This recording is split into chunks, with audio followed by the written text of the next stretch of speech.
Have you heard the pun? It may be chilly today, but it will be hot tamale. Carrie, that weather pun really blew me away. Oh, that was excellent. Ooh, thanks a latte. Ah, you're kiwiing me. We need to get this podcast started. Well, then let's go. I'm very excited.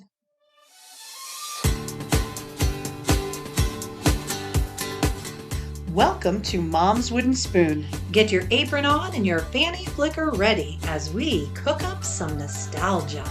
Ooh, yummy. Hello, everyone. This is Carrie. And this is Kristen. And welcome to Mom's Wooden Spoon. Today we are going to make a recipe from Mary's memo dated May 9th, 1983. Oh, what a year that was. I mean, early enough in the 80s to still have some 70 vibe. Right? But definitely getting into some of the things that you remember as being 80s. Oh, I remember, and I have some stuff to share with you all. I'm hoping you have the same memories that I do, so we shall see. Okay, very good. So today's recipe is impossible tamale pie. Ooh. Now, Kristen, I'm assuming you're familiar with the Impossible Pie concept brand. Oh, heck yeah. As a matter of fact, Impossible Pies were hugely popular in the 70s and 80s. Yeah, in Carrie's cooking repertoire. Oh, me too. Yeah. I mean, not just in the 70s and 80s, but even to this Oh, day. no. I recently was at a used bookstore and they had a book of all Bisquick recipes. And you know, I snatched that sucker up Oh, for yeah. $2.75. Because they're really easy, but they come out delicious, and Yes. they're kind of like a casserole, which is one of your comfort foods. It totally is. Yeah. And you are right. I love Bisquick because everything you do with Bisquick is easy. And Right. that's me. I do not cook. Oh my gosh. Do you remember when we were kids, we would make pancakes some mornings? You know, some mornings we would make mom and dad those graham crackers with the thick frosting and the maraschino cherry, which we talked about before, right? Because we were just loving children. Oh, yes. Now, as we got older, we started making Bisquick pancakes. Do you remember how thick and tall those suckers were? So thick. It was like the literal height of a cake. Yes. I mean, you really one pancake. Was it? Plenty. And it didn't have to be huge because that sucker was so tall. And then you pour the syrup on and it would disappear. And then you pour more syrup on and it would disappear. And the pancake was sucking up all the syrup. So thick. I have made Bisquick pancakes since then, and I have learned to add some extra liquid. That's right. But we did not know that. No, not at all. No, as a matter of fact, Bisquick was my friend when I was first learning to cook. The first Bisquick recipe I ever made was called Impossible Cheeseburger Pie. Oh, I remember the Impossible Cheeseburger pie. It was fantastic. Delish. Yes. And so I do think that we failed to mention that the Impossible Pies come from Bisquick. Oh, yeah. Yeah, it's a whole Bisquick thing. And they're sweet and savory. Oh, yes. They have pumpkin Impossible Pies and all kinds of stuff. Oh, they do. They're delicious. I was looking up the history of Impossible Pies. Where did this come from, right? Bisquick. Well, actually, no. What? Bisquick stole the idea in two ways. Okay, so the first thing I read from this wonderful blogger that I found online, Alyssa Rivers. She's at therecipecritic.com. She was telling that Impossible Pies had been around for a long time prior to Bisquick putting out these recipes. They were created by the Amish. Really? Yes. And it got its name because, I think you probably know this too, because as it baked, it kind of formed a crust. Yes. You'd put in this mixture, and then as it baked, all the solids would kind of settle to the bottom and form a crust. Yes. Well, and they're impossibly easy. Right. And impossibly quick. Yes. And it's, I mean, obviously why they're my favorites. Yeah, but so the easy. Impossible stands, I think, for a lot as well. Right. And so the Amish would mix together basically all the ingredients that are in Bisquick, flour and leavening agents and maybe a little salt. And a fat. There's a fat in Bisquick. That's part of what makes it special. That makes sense because when I was reading about Bisquick's creation, like who created it, when did this happen, it was actually inspired by a train ride to San Francisco. Two of my favorite people in the world live in San Francisco. That is true. Yes, it is. I was going to say something snarky and I had nothing. Because they are my favorites. Yeah. So anyway, this guy was a sales executive at General Mills, and he saw the train's cook making biscuits. Okay. But in order to make them super fast, he had this pre-mixed secret flour ingredient mix. But you said Bisquick has fat. Mm-hmm. Guess what was in his secret mix? Lard. Of course. Right. So he had this kind of on ice and would just snippity snap snip, mix the liquid in and make biscuits really quickly. Would he say snippity snap snip as he did it? Well, wouldn't you? I think I might scream bada boom bada bing. Oh, that would be even better. Yeah. So then, of course, this guy's idea was, how do we make this shelf stable? And so then they figured it out and sold Bisquick. And I love it. I know, me too. Good job, Mr. General Mills sales dude on your long trip. Back in 1930. I don't think you mentioned that. Yeah. In your slow steam run engine. I bet he had to go to the front and shovel coal in the engine. I highly doubt he was a business dude. That's true. He was probably sitting in first class with his glass of champagne. That's right. Getting the biscuits delivered right to him. I mean, nice. I wonder if the train stewardess came through and said, "Sir, would you like some butter?" And she softened it by putting it in her bra. I think it probably was already there. And she just pulled it out and cut a chunk off. Yeah. That's right. And that was offensive in so many ways. I said train stewardess and then boob butter, but that's okay. I don't know, in 1930, I think that was probably accurate, however. The name stewardess, but not on a train. Maybe not. I don't know what they're called. Maybe the conductor came down the aisle and he pulled the butter out of some other spot to keep it warm. I feel like we've gone in a wrong place now. This is bad. Mm-hmm. Okay. We're back to Johnny Depp and his necklace. Oh gosh, you want to tell them what's in this recipe, Carrie? Yeah, that's the longest intro ever. 5 hours later. Which is fine because the impossible pie is going to go together. Bada boom, bada bing. Oh, snip, snap, snap. Right. All right, so it's a tamale pie, obviously. So we have meat, onions, taco seasoning, tomatoes, corn, and then all the stuff to make the breading, the Bisquick, eggs, milk, and cornmeal. Cornmeal to make it corny. Corny. Because we've all had so many tamales that have ground beef on the inside. And Bisquick. That's right. And you know, the recipe on this Mary's Memo had an additional impossible pie. And so you know how we were talking about that this impossible tamale pie is not very authentically tamale-ish, right? Yes. So this one is impossible fettuccine Alfredo pie. Oh, yes. And Mary says that the amazing part about this pie is that there are absolutely no pasta in it whatsoever. I know, right? So it's a fettuccine Alfredo pie with zero pasta, just Bisquick. That's right. So it basically just tastes like the Alfredo sauce. So basically, we're just offending foods of various countries left and right here. Oh, yeah. Yeah. We can do your fettuccine better with Bisquick. Oh, yeah. Don't bother. I know, right? Who needs a tamale? We have Bisquick. And ground beef. Yum. Okay, speaking of ground beef, I'm going to get working on sizzling that up. We have to brown it, and then we have to stir in raw onion and the taco seasoning. That is correct. Well, I'm going to chop this onion as small as I am capable, which means you get what you get and you don't pitch a fit. Exactly. All right. And then my job, I think while the beef is kind of cooking, I think I can do two things at once here. Ooh, look at you multitasking. I know, right? We'll wait till that kind of gets up to heat. Now, this is so weird. The recipe called for a can of stewed tomatoes. Yes. So, Kristen, have you cooked with stewed tomatoes since, I don't know, 1983? No, Mom used to eat them all the time. Oh, I remembered stewed tomatoes were a staple in our house. They were. She didn't force us to eat them, though. Thank goodness. So I remembered stewed tomatoes as being like the thing. You wanted tomatoes, you got stewed tomatoes. It was predominantly what we had in our cabinet when I was a kid. Right. And so I went to purchase these stewed tomatoes, and I will let you know, they are not the predominant tomato anymore at all. Anything that is not stewed is your choice. So I found it hilarious that not only do you get stewed tomatoes, then you have to dice them yourself. I said something to Mom about that the other day, and she said, Kristen, they did not have diced tomatoes. Well, that would make sense then. Yes, and you know what? As I'm draining this, they have kind of herbs and spices They in do here. indeed. That was the other thing I noticed. I'm looking at the can. It actually has sugar, dried onion, dried celery, dried bell pepper. As Kristen likes to say, it'll add the flavor flav. The flavor flav. Right. Ooh, look at them there spices. Oh, that's a pretty picture.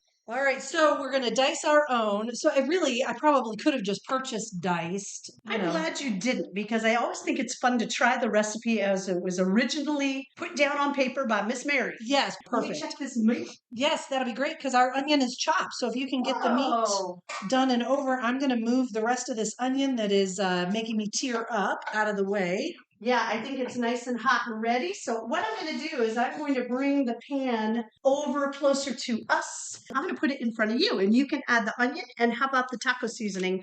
So I was really interested in the impossible concept behind this impossible pie. So interesting. And it made me try and think of various impossible things that were occurring in the 80s. Yes. And the first thing I thought of was a TV show called That's Impossible. Oh. Where they would go over all these amazing, impossible activities that different people or animals or things like that could do.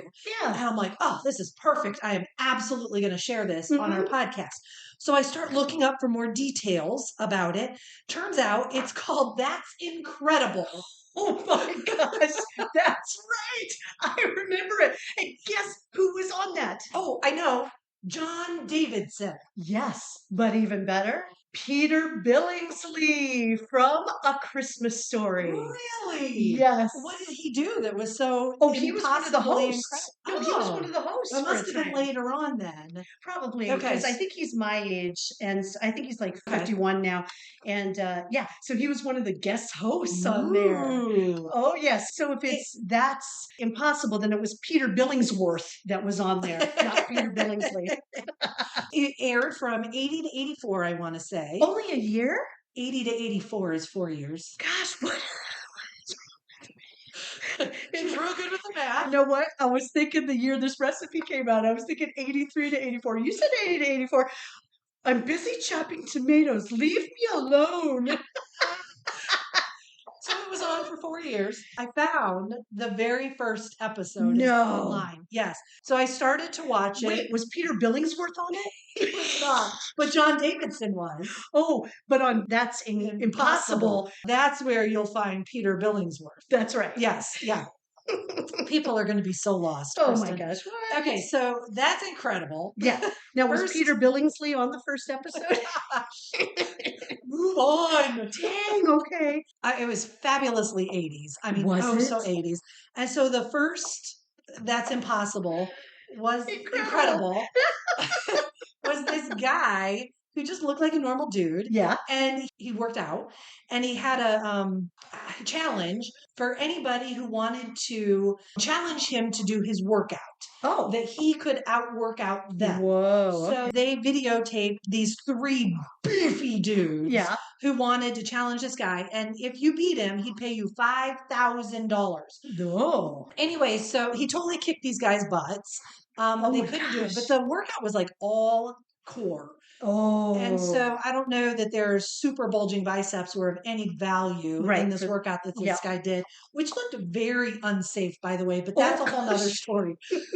So I'm watching this video, and the whole reason I'm telling you this is I called my husband over. I called my daughter over. I'm laughing so hard I'm crying. They're in the gym. They're introducing this, talking to the guy, and they have people working out behind him. They're all in their lovely 80s garb, their short shorts, their leg warmers, all looking so cute.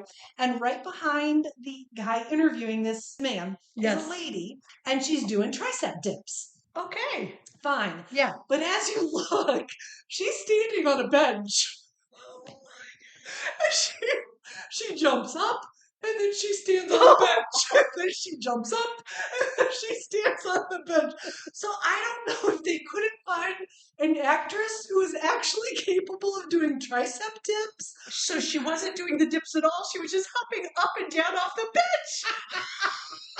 In the background. I could not stop laughing.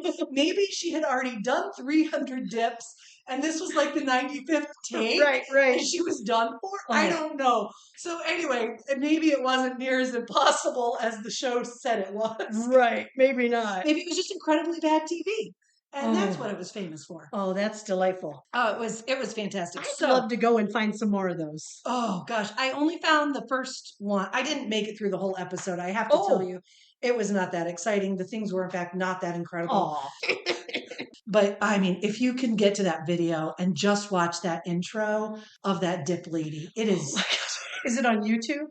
I'll link it on our website. Yeah. So you can get to it. And I've gotten really good where you can just click on the video on our website. So you go like you're going to listen to our podcast on the website. And then there's some notes and stuff underneath that. And the video will be there because it's worth a chuckle, I tell you. I can't wait to see it. That's impossible. Don't look that up, folks. Peter Billingsworth. Oh my goodness. So Carrie has added the taco seasoning and the raw onion to the meat. Yep. And it looks really dry. Oh, so dry. And so now I'm going to sprinkle on a cup of the frozen corn, the diced up stewed tomatoes. And then the fun and exciting part is the next step, after we mix all this stuff together, is in the blender. You know, that is something specific to Impossible Pies, and I did not remember that. I did not know it was all Impossible Pies. Right. So I remember there being such a thing as a blender pie.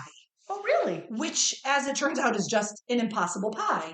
Right. But you can Google for a blender pie. There's one specific impossible pie. It's a coconut one. Oh, that is like the one the coconut custard one that the blogger I told you about, Alyssa Rivers, she has a recipe on her website. I think it's one of the most popular impossible pies. So you take all the ingredients and you throw them in the blender. Oh my gosh. Including the coconut, everything. Yeah. It all goes in the blender, you blend it up, and then you throw it in your pie pan. Yeah. And then, as you had mentioned, the bready stuff falls to the bottom and creates your crust, and the coconut floats to the top. Ooh. So you have a custard in the middle, a crust on the bottom, and a topping of toasted coconut. Wow. And all you did is use it in the blender. If you guys want that recipe, I have the link for it. So we'll put that on the webpage as well. Yum. I'm not a huge coconut fan, but I'm tempted. Because I love the custardy. I love custardy stuff. Ooh, so good. Yeah, and people are saying, they take them to potlucks. They get all kinds of kudos. And literally you dump stuff into a blender, throw it in a pie pan, and off you go. Easy peasy. Mom remembered the fact that impossible pies are made with the blender. I was telling her what we were cooking. Oh, you were talking with her about this. And she said, oh, impossible pies, the one you use the blender. And me and my self-righteous chef mode was like, well, I don't think everyone. I can't imagine. I don't remember using the blender when I made cheeseburger pie. I can't possibly be you're thinking of a specific one. And then I started researching and I was like, she's right. I texted her. I said, you were right. All right. So we are at the point where we need to start whipping up the Bisquick product in the blender. All right. Well, let's grab the blender top. Okay. And start pouring things in. Yes. And while you do that, I will get the milk out so that you can put that in there. And let's see, what does it say? So in the container of electric blender, put the eggs, the milk, the baking mix, and the cornmeal. Perfect. While you do that, I'll get the milk and then I will grease the pie pan. Well, that sounds great.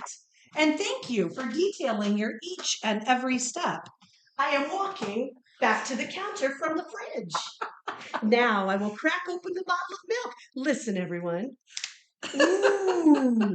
At this point, I'm moving it closer to Carrie on the counter. At this point, my middle finger is coming. No, I'm kidding. You're Don't bad. do that. She did. She flipped me off. That is so rude. All right, so I'm going to crack the eggs. But I'm going to go ahead and pour this meat, corn, tomato mixture into the pie pan. And I swear it's almost going to come up to the very top of the pie pan.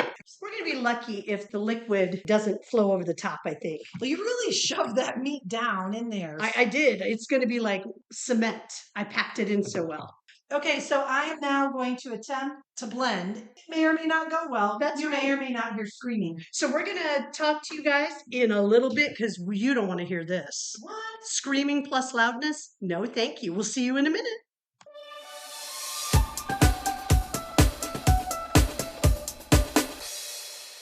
Okay, we have blended our liquid together. It's going to fit? Yes. Okay. Well, all right. So pouring it on Meat Mountain here. As I fill this in, and Kristen's thinking it's impossible to fit. I did want to mention Mission Impossible was out in the 60s, had an 80s remake. It was later 80s. I want to say it was around 88. But the dude that was in the original Mission Impossible came back for the 1980s version. I can't remember his name because that's how I like to tell stories. Yep. Bootleg. Guy's name was Peter Graves. I totally remember him. Yeah. Lots of white hair and obviously big 80s glasses. Yes. I remember. Okay. I love that show. Did you remember watching it, Kristen? Not one bit. Oh, man. But I was the one that remembered that Peter Billingsley was on That's Impossible. That's incredible. I think we should Google it because I'm going to laugh so hard if he never was. Okay, so you tell your story and then I'm going to look it up. My point is that I absolutely adored Mission Impossible. Yeah. And I loved your mission, should you choose to accept it, I just think is the coolest thing. And then how the messages would self-destruct. Oh, that was fun. It was awesome. It was like Inspector Gadget. Yeah. Come to real life. Na na na na na. Inspector Gadget. Na na na na na. Ooh ooh. Oh, I did love me some Inspector Gadget. He was the best. Oh, me too. All right, so I think Kristen is madly Googling as I'm saying this, but since we're going to put this in the oven and spend the next 30 minutes kicking back and relaxing, I'm going to have her finish her Google then. I'm going to have to because all that popped up was a Wikipedia, Peter Billingsley. I'm like, just give me the answer. And since this has become the longest, most boring story of any podcast ever, I'm going to put the kibosh on it now. Okay. We're going to put the pie in the oven. Let's see, a 400-degree oven. We'll be back to you when it's cooked. That's right. And we will let you know about Peter Billingsley. And that's incredible. And spoiler alert. Yeah. Kristen is going to mention the most bootleg family photo for 1983 ever. So if you thought now was the time to leave us, think again, folks. Oh, yeah. Think again. You want to find out where to look at this awkward family photo of our family. So awkward. And we'll do our best to paint you a lovely picture. All right, so we'll see you guys in just a minute.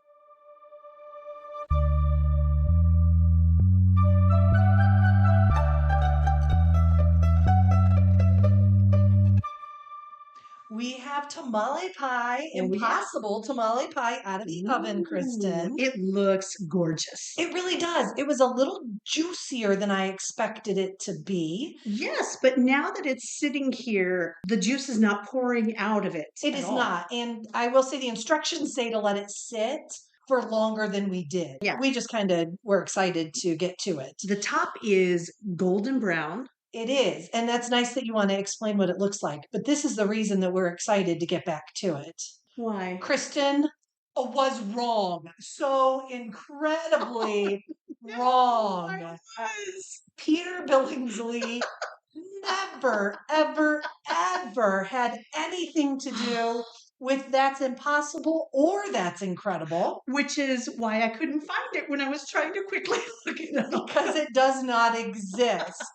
Peter Billingsley, however, was a host of a completely different television show called Real People, which I have zero recollection of, but Kristen has. Oh, I loved it. And see, it was kind of the same setup. Really? Because the hosts were sitting in like those director's chairs, and then they would talk about something, and then, it would go to the film that. Oh. Yeah, so it was kind of like almost like a reality show. Interesting. Yeah. Okay. So he did have a hosting gig. Yes. It had nothing to do with That's incredible. That's incredible. So I felt like we really needed to hit that point hard. Thanks, Carrie. To make it very clear that Kristen was thoroughly incorrect. Okay, well, back to how this looks. Okay, so I've cut into it. It looks beautiful. And to my surprise, even though I packed that meat mountain down pretty tightly, Yes. that batter got down under it a little bit. It did. I mean, we Yeah. have a really nice looking piece of pie that It came does. out. I expected it to be like one of those giant pancakes that we used to make on the top. Really tall, really thick, really fluffy. With a lot of meat just underneath. Under it, I right? gotcha. And And that it's is not. not it at all. Not at all. It's thin pie crust on the top, but Mhm. really the texture of a pie crust. It is. It's very appetizing looking. But Yes. speaking of the way things look, Yes. let me bring us back to Oh, my no. spoiler and this fabulous photo that Kristen found of our family Oh, in yes. 1983. It was taken for the church directory. Oh, yeah. It is all kinds of awkward family photos. It is incredibly. Let's go person to person. I think we Kind of should. explain it. And I think we should start with Dad, as quite frankly, he looks the most normal He does indeed. out of all of us. Yep, yep. So he's in the top right, and we'll just go clockwise, starting with Dad. Okay, so Dad looks fine. He has a fabulous early 80s stash. Oh, yeah. And the giant 80s glasses. So if we go down clockwise, then there's me. Oh, and Kristen, Oh.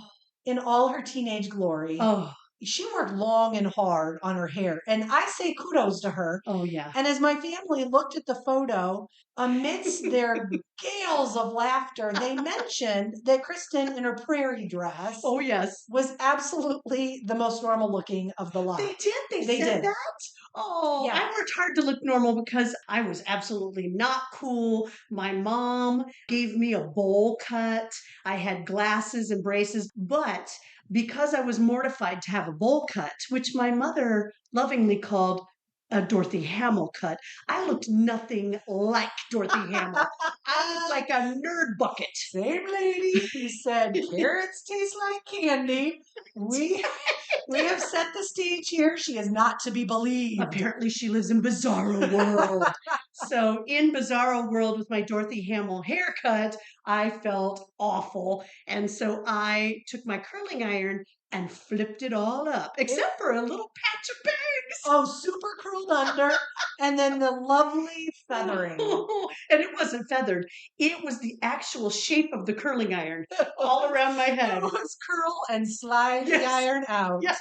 It was nice. Oh, it was bad. Me and my Very prairie nice. dress. You de-awkwardized the photo, if at all possible. Oh, Yeah. thank you. Well, then tell about what you look like. So I too have a bowl cut. I had incredibly thick hair that was curly, so this bowl cut is all kinds of puffy. And I would say that do you remember Princess Diana in her childhood photos? Has she had that very kind of sheepish look up through her eyelids? Okay, so I am none of those things. No. Was not any of those things as a child. I clearly got in trouble right before this photo being taken. Clearly. And so I have this meek look with this super puff, crazy red bowl cut. I also look nothing like Dorothy Hamill. I definitely looked a little more Princess Diana, but not in a good way. Let's not give you that impression. Oh. And then the last piece of the photo is my mother, who's standing behind me. She has her hand on my shoulder, probably to stop me from my hijinks. But they must have caught her at a moment, because the face she's making is she has pulled her head way back. She get that little double chin going on. And then you stick your teeth onto your lower lip. Onto your lower lip, like kind of bushing. Slide the lip, and there it is, captured for all time. Now, it reminds me of one of my mom's other best photos of all time. Yeah. Her driver's license. Oh. Once again, I'm the culprit. So she had taken me with her to get her photo, and I had done something, I'm sure yet again, that I had gotten scolded for. And while she's like, Carrie, they took the photo. Did they really? She's like, wait, but no. And they would not retake I don't her remember photo. this. I do not remember this. They wouldn't retake her photo. So for 4 years, she has the Carrie is the bane of my existence face on her driver's license.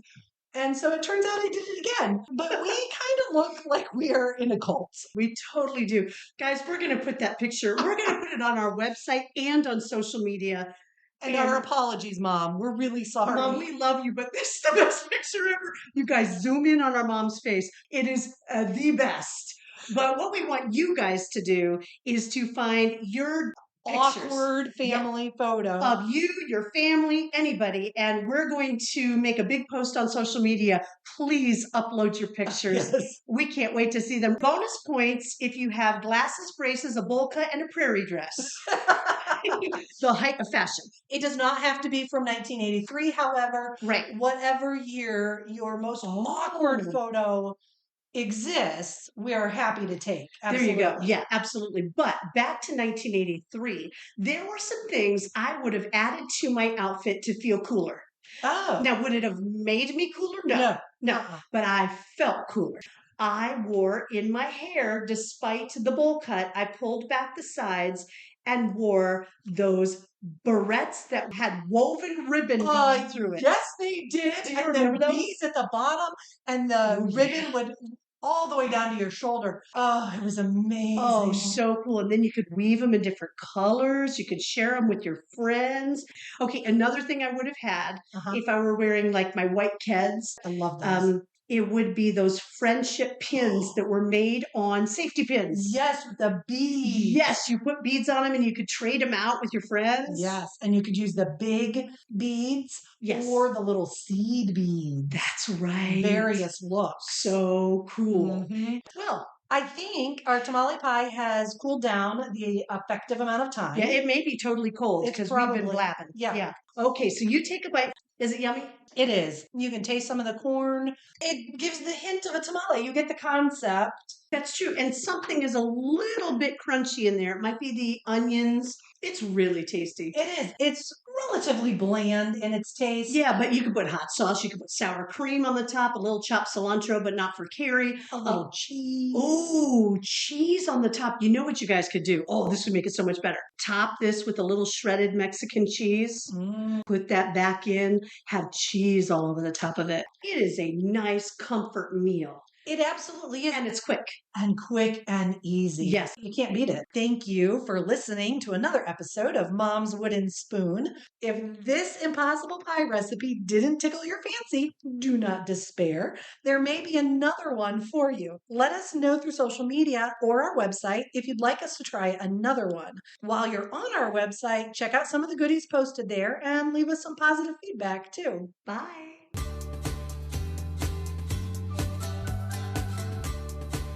Thanks for listening to Mom's Wooden Spoon. If you like what you heard, don't forget to subscribe. If you want a copy of this recipe or to check out our blog, click on the link to our website in the podcast description. If you'd rather, you could get to our website through Facebook, Twitter, or Instagram.